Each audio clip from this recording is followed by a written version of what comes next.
नमस्कार, स्वागत है आपका मुनाफे की मंडी में। मैं हूं आपके साथ पूजा त्रिपाठी और आप देख रहे हैं ईटी नाउ स्वदेश। और इस शो में आगे हम आपको बताएंगे कि इंट्राडे पोजिशनल और लॉन्ग टर्म के लिहाज से मौके कहां पर दिखाई दे रहे हैं। साथ ही कमोडिटी मार्केट के में जो भी खबरें हैं उसका भी पूरा अपडेट आपके सामने लेकर आएंगे। हमारे साथ कुछ ही देर में एक्सपर्ट्स भी जुड़ेंगे जो कि आपको बताएंगे कि वहां पर आज किस तरह की रणनीति आपको बतानी है। और इसके अलावा हाजिर बाजार की खबर के साथ देश भर के मंडियों का अपडेट भी आपको देते रहेंगे। आपके स्क्रीन पर वो सारे लेवल्स चलते रहेंगे। कुछ ही देर में हम एक्सपर्ट्स को भी शामिल करेंगे, लेकिन सबसे पहले नजर डाल लेते हैं टॉप 10 खबरों पर। और आज हम देख रहे हैं कि अगर गोल्ड से शुरुआत करें तो एमसीएक्स पर 62,500 के पास गोल्ड कारोबार कर रहा है। करीब 200 रुपए की गिरावट है यहाँ पर। और इसके अलावा कॉमिक्स पर अगर देखेंगे तो सोना $2040 के नीचे ट्रेड कर रहा है। चांदी में भी दायरे में ही कारोबार है, 74,500 के नीचे कारोबार हो रहा है चांदी में। और मार्च वायदा अगर देखेंगे तो 74,400 के नीचे, लेकिन कॉमिक्स पर हल्की तेजी है और $24 के ऊपर चांदी में कारोबार होता हुआ दिखाई दे रहा है। अब आते हैं ब्रेंट क्रूड पर। तो ब्रेंट क्रूड में आज हम देख रहे हैं हल्की तेजी है, $78 के ऊपर ब्रेंट क्रूड में कारोबार है। हालांकि एमसीएक्स क्रूड की बात करेंगे तो वहां पर कमजोरी और जनवरी वायदा करीब 1% गिरकर 6,100 के नीचे कारोबार कर रहा है। अब आते हैं नेचुरल गैस में। यहाँ पर एमसीएक्स पर 204 रुपए के पास कारोबार कर रहा है नेचुरल गैस, और 2% की वीकनेस है नेचुरल गैस में। और कुछ मेटल स्पेस की बात करें तो बेस मेटल्स में आज हम देख रहे हैं कि काफी मिला जुला कारोबार देखने को मिल रहा है। एमसीएक्स पर कॉपर में हल्की तेजी है, 720 रुपए के पास कारोबार कर रहा है, तो वहां पर हल्की तेजी देखने को मिल रही है। जिंक में भी हल्की तेजी है, लेकिन लेड और एल्यूमिनियम देखेंगे तो वहां पर सपाट कारोबार हो रहा है। तो ये तो बात हुई बेस मेटल्स की। अब आते हैं एग्री कमोडिटीज में। और यहाँ पर हम देख रहे हैं कि आज ज्यादातर जो कमोडिटीज हैं वो कमजोरी के साथ कारोबार कर रहे हैं। हल्दी अप्रैल वायदा अगर देखेंगे तो 14,500 के 350 के नीचे कारोबार कर रहा है हल्दी, और करीब 1.5% की कमजोरी वहां पर देखने को मिल रही है। धनिया जनवरी वायदा 7,400 के करीब कारोबार कर रहा है, यहाँ पर हम देख रहे हैं कि हल्की तेजी है। जीरा जनवरी वीकनेस बढ़ रही है यहाँ पर, और आज भी हम देख रहे हैं कि करीब 3% की गिरावट यहाँ पर देखने को मिल रही है जीरा जनवरी में। और ग्वारगम और गौर सीड में भी कमजोरी बनी हुई है। ग्वारगम जनवरी वायदा देखेंगे तो वहां पर 10,500 के पास कारोबार कर रहा है, हाजिर मांग कमजोर है। और ग्वार सीड जनवरी वायदा देखेंगे तो 5,300 के पास है, करीब करीब 1% की वीकनेस देखने को मिल रही है। तो ये है इस वक्त की टॉप बड़ी खबरें। एक एक करके हम एक एक कमोडिटीज पर चर्चा करेंगे, लेकिन उसके पहले एक्सपर्ट्स को शामिल कर लेते हैं। और हमारे साथ आज शो में ट्रेड बुल्स सिक्योरिटीज से भाविक पटेल, रिलायंस सिक्योरिटीज से जिगर त्रिवेदी, केडिया कमोडिटीज से अजय केडिया और एक्सिस सिक्योरिटीज से दिव्या गगलानी मौजूद हैं। आप सभी का बहुत बहुत स्वागत है शो पर। तो एक एक करके कमोडिटीज पर आपकी राय देंगे। सोने से पहले शुरुआत करते हैं। और आज हम देख रहे हैं कि गोल्ड में काफी दायरे में यहाँ पर कारोबार हो रहा है, और लेवल्स अगर देखें तो 62,000 के आसपास, 62,200 रुपए के नीचे इस वक्त सोने में ट्रेड हो रहा है। भाविक, सबसे पहले आपसे शुरुआत करेंगे, क्या राय बन रही है आपकी, सोने में कैसे ट्रेड करें? देखिए, कल हमने देखा था कि थोड़ा बहुत गिरावट आई थी, उसके बाद आज के दिन अगर देखें तो थोड़ा कवर हुआ था। और ओवरऑल आई थिंक अभी अगर देखें तो कोई मेजर फैक्टर्स नहीं है। थर्सडे को जो यूएस का जो जीडीपी डेटा है वही फैक्टर है।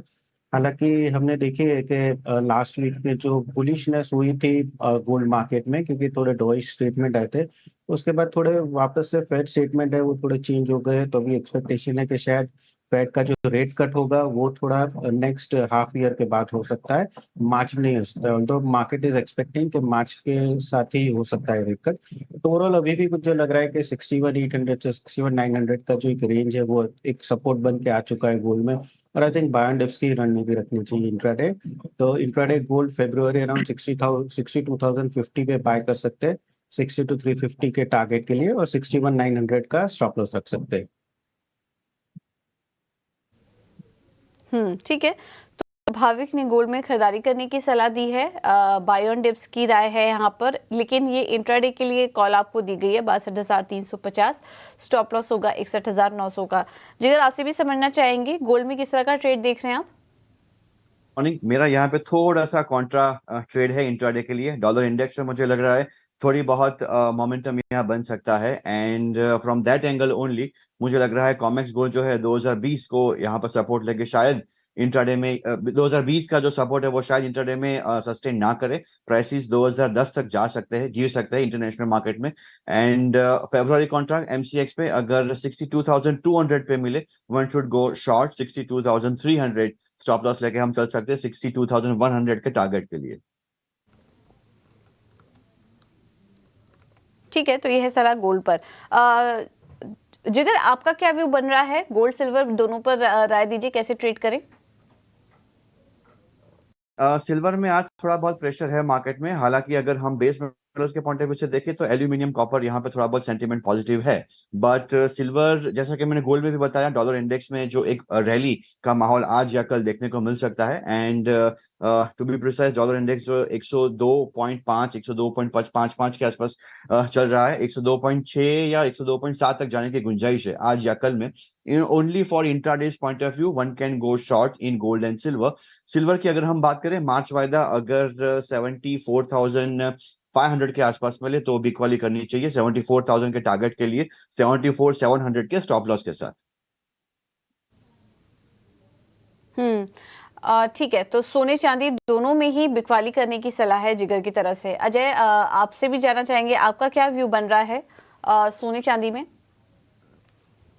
Very good morning. डेफिनेटली अगर हम देखें तो काफी बड़ा इवेंट रहा है पिछले 15 दिनों में, जहां पे पहले उम्मीद थी कि इंटरेस्ट रेट कट होगा वो जून में होगा, फिर मार्च में आ गया, और अब 150 बिप्स का भी जो कंफर्मेशन आ गया है। तो आई थिंक कोई बड़ी नई चीज नहीं बच गई है जो सोनी को सपोर्ट कर जाए, क्योंकि जियो पॉलिटिकल टेंशन ऑलरेडी हम एब्जॉर्ब करके चल रहे हैं। इंटरेस्ट रेट कट पहले बिल्कुल नहीं लग रहा था, अब वो भी आ चुका है। तो आई थिंक के मार्केट अब साइडवे टू नेगेटिव की तरफ जाता हुआ दिखाई दे रहा है अगले 10 से 15 दिन। डॉलर इंडेक्स डेफिनेटली 102 पे काफी ईयर एंड है, तो डॉलर डिमांड जनरली बढ़ जाती है। तो जिगर ने जैसे कहा, बिल्कुल डॉलर इंडेक्स में मुझे लगता है कि एक पुल बैक 103 तक का लेवल दिखा सकता है, जिसके चलते सोने और चांदी दोनों में ही बड़ी गिरावट देखने मिल सकती है। तो टाइमिंग 62 का एक ब्रॉडर रेंज जरूर बना हुआ है। I would prefer to take short के 62 250 के करीब मिले तो वहां पे आप बेच के चलिए। 62 450 का स्टॉप लॉस रखिए। इमीडिएट टारगेट तो 61 900 का रहेगा, बट कुल मिला के मुझे लगता है ये 61 500 तक का भी लेवल बढ़ सकता है। वहीं अगर चांदी की अगर बात करें तो चांदी में भी रैली अब काफी शानदार रही है। जैसे हमने इन्वर्टेड हेड एंड शोल्डर बताया था, $26 के ऊपर चले गया था, बट सस्टेन नहीं कर पाया, तो debt is a very big blow.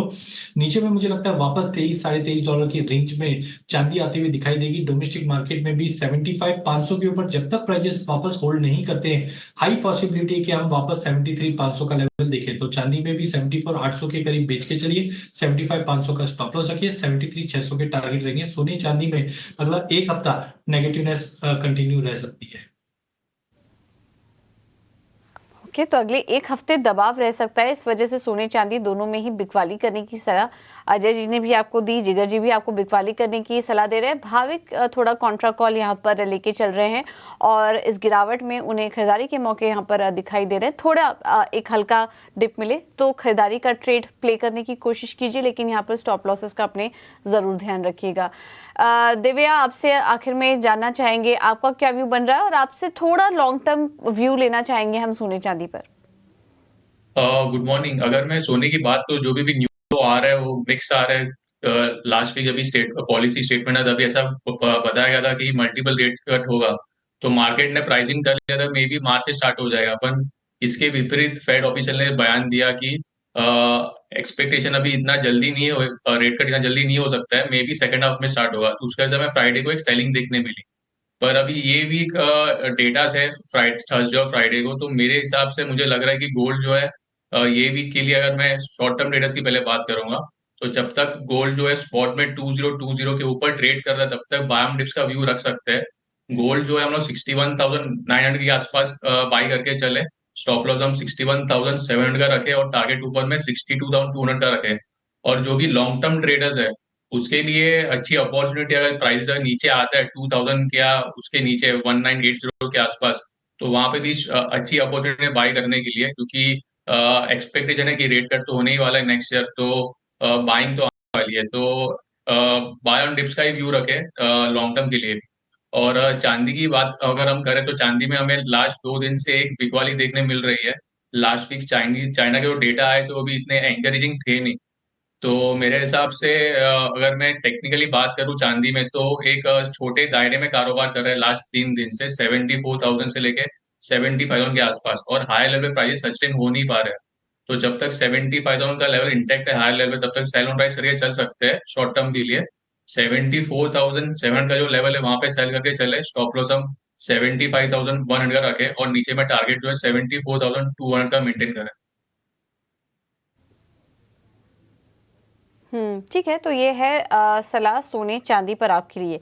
कुछ एग्री कमोडिटीज पर बात करेंगे और आज एक और खबर आ रही है, NCDEX ने जीरा मिनी का फ्यूचर कॉन्ट्रैक्ट लॉन्च कर लिया है। आज से उसमें ट्रेडिंग शुरू होगी। ट्रेडिंग और delivery unit 1 ton, ticket size 5 रुपए, अनिवार्य डिलीवरी जो है मिनिमम शुरुआती मार्जिन जो है वो 12% है और डिलीवरी सेंटर ऊंझा और जोधपुर।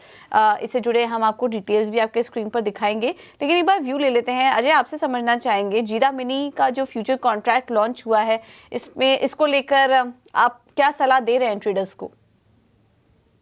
डेफिनेटली भैया, अगर हम देखें तो रिसेंटली जीरे के अंदर हमने काफी बड़ी वॉलिटिलिटी आती हुई देखी। हमने देखा कि पिछले साल का कैरियर स्टॉक कम था, डिमांड अच्छी थी, एक्सपोर्ट डिमांड अच्छी, जिसके चलते प्राइसेस 65,000 का लेवल हमने अक्टूबर में बढ़ते हुए देखा। ऊंचे भाव के चलते स्विंग बम्पर हुई है, डबल हुई है, जिसकी वजह से और पेमेंट क्राइसिस के चलते हमने प्राइसेस में एक बड़ा फॉल आते हुए देखा, जो आज भी दिखाई दे रहा है। अगर जनवरी वायदे की बात करें तो 36,300-400 के करीब ट्रेड कर रहे हैं। तो ऐसे टाइम पे बड़ी वॉलिटिलिटी के चलते मार्जिन भी बढ़ चुके हैं, जो करीबन 32 से 33% का मार्जिन है। तो ऐसे टाइम पे अगर मिनी कॉन्ट्रैक्ट अगर अवेलेबल रहता है तो डेफिनेटली पोजीशन जो हम रिस्क प्राइसिंग बोलते हैं कि रिस्क को देखते हुए थोड़ा इनकम बनानी है, तो जीरा मिनी एक बेहतरीन कॉन्ट्रैक्ट रहेगा और यहाँ पे पार्टिसिपेशन बढ़ता हुआ दिखाई देगा। क्योंकि रिसेंट पास्ट में हमने देखा कि ओपन इंटरेस्ट काफी ज्यादा ड्रॉप हो चुका था बिकॉज ऑफ हायर वॉलिटिलिटी। तो टाइमिंग वॉलिटिलिटी मुझे लगता है कि मेंटेन कंटिन्यू रहेंगे फंडामेंटल को देखते हुए, बट करंट लेवल से मुझे लगता है कि जीरा मिनी एक अच्छा विकल्प रहेगा लोगों को स्लो एंड स्टडी वापस मार्केट में एंटर करने के लिए। ठीक है, तो जीरा मिनी एंट्री ले सकते हैं आप। अभी फिलहाल मार्केट जो है वो स्लो है, स्थिर है, तो ऐसे मौके पर आप एंट्री ले सकते हैं। ये है सलाह आपके लिए। भाविक, आपसे भी राय लेना चाहेंगे, जीरा मिनी फ्यूचर कॉन्ट्रैक्ट क्या आप इसको ट्रैक कर रहे हैं और किस तरह से ट्रेड करें? देखिए, जीरा मिनी जैसे अजय सर ने भी बताया कि आई थिंक एक बहुत अच्छा विकल्प है, क्योंकि जैसे हमने देखा था कि इसमें एक्चुअली वॉलेटिलिटी बहुत बढ़ चुकी थी और प्राइस भी बढ़ चुका था, ताकि अगर हम देखें मार्जिन तो मार्जिन भी बढ़ जाएगी थी, तो उसकी वजह से भी प्रेशर काफी था। और इनफैक्ट जो काफी रिटेल ट्रेडर्स है, आई थिंक उनको थोड़ा डिफिकल्ट हो रहा था इसमें ट्रेड करने के लिए because of the margin pressure. तो आई थिंक ये एक अच्छा विकल्प है जीरा मिनी के लिए। इनफैक्ट प्रोड्यूसर्स को जो अगर हेज भी करना है तो थोड़ा बहुत हेज कर सकते हैं, बट ओवरऑल मुझे लग रहा है अभी भी जीरे में जो प्राइसेस है आई थिंक 35,000 से 32,000 के बीच में आई थिंक बेस बना सकती है। उसके बाद शायद थोड़ा बहुत रिकवरी हो सकती है 40,000 के करीब। तो आई थिंक रिटेल पार्टिसिपेशन आगे देखेंगे तो बढ़ेगा ही, क्योंकि जैसे हमने देखा कि बड़ा जो कॉन्ट्रैक्ट है उसमें वॉलेटिलिटी काफी बढ़ चुकी है, तो लोग अभी तो ये प्राइस फ्लक्चुएशन की वजह से काफी अवॉइड कर रहे हैं और ओपन इंटरेस्ट और वॉल्यूम भी देखें तो वो कम हो रहा है। तो it is a good alternative for retail participants. ठीक है, तो ये है सलाह जीरा मिनी का फ्यूचर कॉन्ट्रैक्ट पर। आगे बढ़ते हैं और एक और खबर का रुख करते हैं और शुगर से रिलेटेड खबर आ रही है। चीनी उत्पादन में 11% की कमी देखने को मिली है। मौजूदा शुगर सीजन में चीनी उत्पादन अब तक करीब 11% वहां पर कमी देखने को मिली है सालाना आधार पर अगर बात करेंगे तो। और महाराष्ट्र और कर्नाटक में चीनी का कम उत्पादन हुआ है, हालांकि उत्तर प्रदेश में थोड़ी बढ़ोतरी यहां पर देखने को मिल रही है। इस खबर पर अजय आपसे भी एक रिएक्शन लेना चाहेंगे। ये जो उत्पादन में कमी आई है, क्या इम्पैक्ट देख रहे हैं आप इसका? प्राइजेस में किस तरह से असर पड़ेगा? बिल्कुल पूजा जी, अगर हम सबसे पहले अगर प्राइजेस की बात करें तो प्राइजेस में हमने ऑलरेडी पिछले 1 साल में 10% का गेन देखा है। नो डाउट गवर्नमेंट बार बार में कोशिश कर रही है कि इस प्राइस की स्टेबिलिटी रहे, तो हमने पिछले 1-1.5 महीने में मार्केट एक सुस्त रेंज में ट्रेड करता हुआ दिखाई दे रहा है। बट कुल मिला के फंडामेंटल्स की अगर हम बात करते हैं तो डेफिनेटली काफी कंसर्निंग है, क्योंकि रिसेंट जो इंडिया का शुगर प्रोडक्शन है वहां पे 10.7% का फॉल बताया जा रहा है। और साथ में जिस ढंग से महाराष्ट्र, कर्नाटका, यहाँ पे हमने सीजन इस बार डिले स्टार्ट होते हुए देखा, जिसकी वजह से कंसर्न बना हुआ है। ओवर एंड अबव जो एथनॉल बैलेंस की बात करें, यहाँ पे कुछ अनसर्टेनिटी बनते हुए दिखाई दे रही है। हमने रिसेंटली देखा था कि गवर्नमेंट ने डिसीजन लिया था 7 दिसंबर को, जहाँ पे बैन किया था एथनॉल प्रोडक्शन को, जिसकी वजह से वरी मार्केट में पूरा क्रिएट हो चुका था। बट अब कहीं ना कहीं 15 दिसंबर को जो नए अपडेट्स आए हैं, जिसके बाद करीबन 1.7 मिलियन टन के आसपास का एथनॉल प्रोडक्शन की हामी भरी गई है, जिसके बाद थोड़ा बहुत रिलीफ जरूर मिला है। बट इसी बीच अगर हम ओवरऑल प्रोडक्शन को देखते हैं तो जहाँ पे फॉल है और एथनॉल की डिमांड में भी इंप्रूवमेंट है, और आगे आगे अगले साल की अगर बात करें तो सुपर एलिनो का भी इम्पैक्ट है, उन सबको देखते हुए भाव में मुझे लगता है कि आने वाले महीनों में कंटिन्यू तेजी का रुख कंटिन्यू बना रहेगा। इंटरनेशनल पे भी अगर हम देखें तो वहां पे भी प्राइजेस है वो पॉजिटिवली ट्रेड करते हुए दिखाई दे रहे हैं। तो करंटली मुझे लगता है कि जो अभी जो एफर्ट्स हुए हैं ग्लोबल मार्केट में भी या डोमेस्टिक में, इसकी वजह से चीनी के प्राइजेस में कंटिन्यू अपसाइड ही मुझे लगता है कि आने वाले दिनों में दिखाई दे सकता है। ठीक है, तो ये है सलाह शुगर पर। चलिए अब क्विकली कुछ और नॉन एग्री कमोडिटीज पर नजर डाल लेते हैं। और आज कच्चे तेल में भी थोड़ा एक्शन है। कुछ खबर के चलते कि रेड सी पर अटैक हुआ ऑयल टैंकर पर, उसकी वजह से काफी सारे बड़े ऑयल प्लेयर्स को अपना जो रास्ता है वो बदलना पड़ा, और सप्लाई को लेकर कुछ दिक्कतों की बात की जा रही है। क्रूड MCX पर देखेंगे तो वहां पर 1% के आसपास की गिरावट है। देवया, आपसे समझना चाहेंगे, क्रूड में अगर किसी को ट्रेड करना हो तो क्या लेवल्स वॉच करें? कच्चे तेल की बात करें तो कल के इवनिंग सेशन में हमें अच्छी रैली देखने मिली। प्राइस ऑलमोस्ट 3% ऊपर थे। जैसे कि आपने कहा कि जो रेड सी पे ऑयल वेसल्स पे attack हुआ था, तो उसके वजह से जो भी मेजर ऑयल कंपनी उन्होंने स्टेटमेंट दिया कि वो लोग जो रूट है वो चेंज कर देंगे। तो एक सप्लाई डिस्ट्रप्शन का फियर है। और साथ ही साथ रशिया ने भी स्टेटमेंट दिया कि वो दिसंबर महीने में जो है डीपर कर उन्होंने अनाउंस किया हुआ है। तो जो भी न्यूज फ्लो आ रहा है प्राइसेस के लिए वो पॉजिटिव आ रहा है। तो मेरे हिसाब से कच्चे तेल में लोग बाय ऑन डिप्स का व्यू रख के चल सकते हैं। और जिसको भी ऑप्शंस में ट्रेड करना है तो 6 का जो कॉल ऑप्शन है और बाय ऑन डिप्स करे 270 के आसपास, स्टॉप लॉस 240 का मेंटेन करें और टारगेट ऊपर में 320 का रखें। ओके, ठीक है, तो बाय ऑन डिप्स की रणनीति अपनाइए कच्चे तेल में, ये सलाह। चलिए फिलहाल समय की थोड़ी कमी है, इतने ही कमोडिटीज पर हम चर्चा कर पाएंगे, लेकिन आप सभी गेस्ट का बहुत बहुत धन्यवाद। भावी जी, अजय जी, जिगर जी, देविया जी, आप सभी का बहुत बहुत धन्यवाद समय देने के लिए अपना कीमती, और तमाम कमोडिटीज पर अपनी राय भी देने के लिए। फिलहाल मुझे दीजिए इजाजत।